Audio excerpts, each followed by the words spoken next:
We're going to start off with this. Do you hear it? It's ringing. It's like sad violin music. We must be talking about the Cleveland Browns. So the Cleveland Browns got beat again this weekend, rather handily. But there is a silver lining.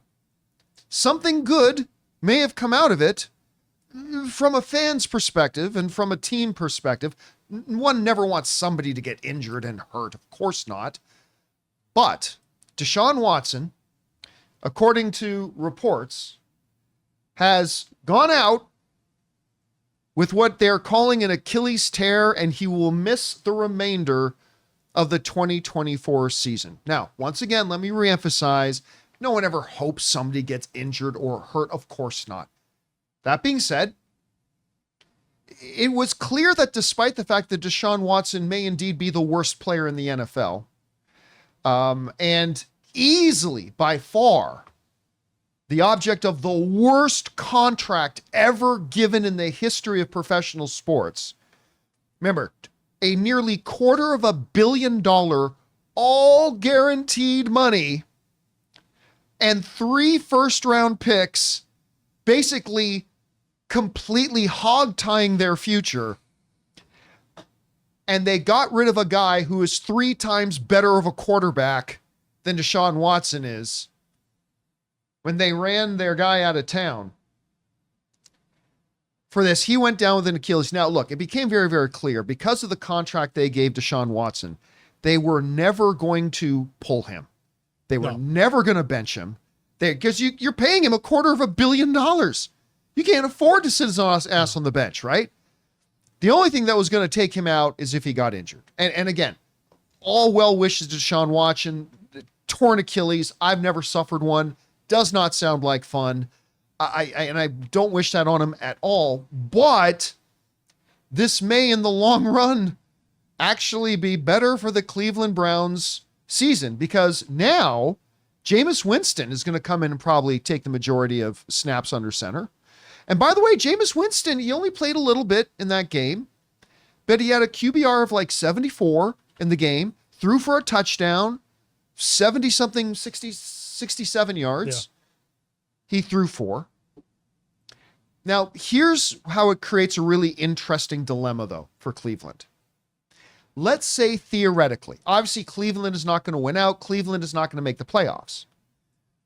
But let's say, for argument's sake, that the Cleveland Browns now play substantially better and even get some wins under Jameis Winston, the way last year the Cleveland Browns were substantively better under old man Joe Flacco when he came in and started lighting it up like it was 2011 and took them to a bunch of wins and led them big down the stretch. They were a decidedly better team when Deshaun Watson wasn't playing and Joe Flacco was. Ryan, if that happens again this year, if Watson goes out again and the backup comes in this case, Jameis Winston, and they win a bunch of games, they play a whole hell of a lot better, all that kind of stuff, I don't think that Cleveland and its ownership have any choice anymore. I don't think there is the option to then say at the beginning of next season, Watson is our starting quarterback again. I don't think they have that. If you go 2 years in a row, not just with Deshaun Watson stinking the joint out, which he has, but then having the backup come in both years, and then both years the team doing much better without Watson than with him, Ryan, I don't think even the Cleveland Browns are going to be able to go into the next season and look at their fans and look at their locker room and say, oh yeah, Watson gives us the best chance of winning. I don't think it's going to fly anymore. I think at that point, if you're the Cleveland Browns, you just got to smile and eat it. You just got to go, yeah, we spent $230 million. What are we going to do now? Oh, well, it's for the sake of our team and for the sake of our future. We're going to have to bench him. And listen, you're not in a bad spot if Deshaun Watson's your backup quarterback, but I'm just saying, I don't think they can get out of this. Let's say theoretically the team does start playing better. I'm not saying they have to win every game or even win the majority of them. Let's say they're just more competitive, that Jameis Winston plays better, all that kind of stuff. Where does that leave the Browns, do you think? I feel bad for Browns fans. Oh, you could say that any year for the last 30 years. They already had to deal with enough, and now they have to deal with him on their team. And I know a big point of contention yesterday was the fans cheering the injury, which was classless. Yeah. Nobody. I mean, I can understand why you might cheer, but you shouldn't. It's definitely one of those things that's classless. A lot of the players on the Browns came out and said, that's not. Nobody should be doing that. No. I mean, and just for the record, I mean, if you're a Browns fan, I get it. Deshaun Watson represents not just a bad deal. He represents the ruination of your franchise and the paralysis of your franchise, not just right now, but for the foreseeable future, because your team can't get any better because all of their salary cap is tied up in you. Oh, and they gave up all their draft picks for you. Oh, and you're playing like crap. I understand Cleveland Browns fans saying, what's the Jack Nicholson's line in Batman? Town needs an enema. Oh no, I'm glad that you're dead. I can totally see why the Cleveland Browns would feel that way. Yeah. I get it. Yeah. But when the guy is literally being carted off the field, that's not the time to express it. I think a lot of the, I don't want to say a lot, but I think some of the bullying also is the off the field stuff. Like he has a he's got for sure. So it's like he's not playing well. All that stuff, they're paying him all that money. So I think that's part of it. Winston did play yesterday. He came in. I think Winston is the third quarterback. I think the Dorian Thompson-Robinson guy that came in first is their second quarterback. He got hurt though. Something wrong with his finger. So we'll have to see what's up with his hand. But either way, I think they think he's more of a younger quarterback so they can try. Or Winston is. I think Winston's good. He's a good backup. I think he put up huge numbers in Tampa. He was good on the Saints when he played. So I think there's a chance he could put up those numbers. But I think what this does is it takes away a distraction. Because like you said, Watson is bad. You can't bench him. So you have to basically take these questions every week.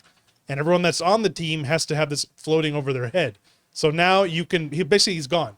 You're still paying him, but now he's not around. So you can start Thompson-Robinson. Or Winston. You can see what you have. Nick Chubb just came back from injury. Yeah, that's a nice story, by the way, Chubb coming back. So I think now it's it's in the background now, but you don't have to think about it. You have until all next season, because he's not going to obviously come back this season. He'll probably be back and available next year. But I think at that point, like you said, just put him on the bench and go with somebody else at this point. I don't know how he could ever redeem himself. I mean, sure, he can come in and throw 75 touchdowns, but that's not going to happen. But I think at this point, you have to pay him. He's just going to go on the bench, and you just see what you have with the two quarterbacks you have and move forward. And hopefully these next couple of years go by fast, and then you can get rid of him after that. So my contention here is, let's say the Browns, play speculation here. Let's say the Browns go 5-5. Let's say even 4-6 over their remaining 10 games. I think they have 10 games. Have they already had their bye week? I can't remember. Anyway, let's say they go 5-5, 4-6 even. I think that is good enough that it says to the Browns, you cannot win with this other guy. You've got a better chance of winning. You will be a more competitive team. You will be putting a better product on the field for your fans if you go with another option, a quarterback. Do you think if they do, like, obviously they go over without Watson, then maybe you go back to Watson when he comes back. But I think they go even 4-6. I think that leaves them with their hands tied. They can't go back to Watson after that, can they? No, I wouldn't go back to him. Honestly, I don't think it's worth it. He's not good enough anymore, or maybe he never was, to make this much money with this much distraction. And like we talked about on another show, he still has lawsuits and stuff being settled and pending, and also I think this is a get off the highway with Deshaun Watson and go in another direction. I think this is where you make that decision. I mean, take Baker Mayfield out of the equation, who broke their curse, got them to the playoffs, played good football for them, all that kind of stuff. I mean, man, when has the Browns had a solid franchise quarterback? I mean, they thought they had it in Johnny Manziel. I mean, that didn't work out. Dude didn't even work out in the CFL after that. Didn't they have Brady Quinn too? They had Brady Quinn. They had all those promos with him in the Gatorade commercial. Right? It was supposed to be like the sexiest quarterback to ever come into the league. No. And then he didn't do anything, I don't think. No, but that's been all the Cleveland quarterbacks, right?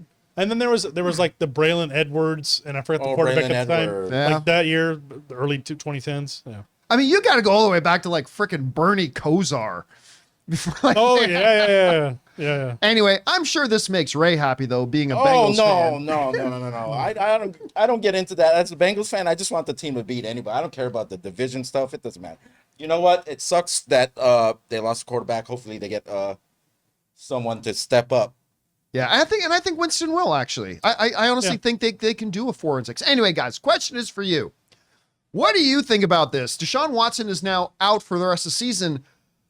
It's a matter of addition by subtraction, I think, if you're the Cleveland Browns. I think the team literally gets better with him out of the lineup. Anyway, how do you see this playing out? Whatever you guys think, jump down into the comment section below and let us know your thoughts.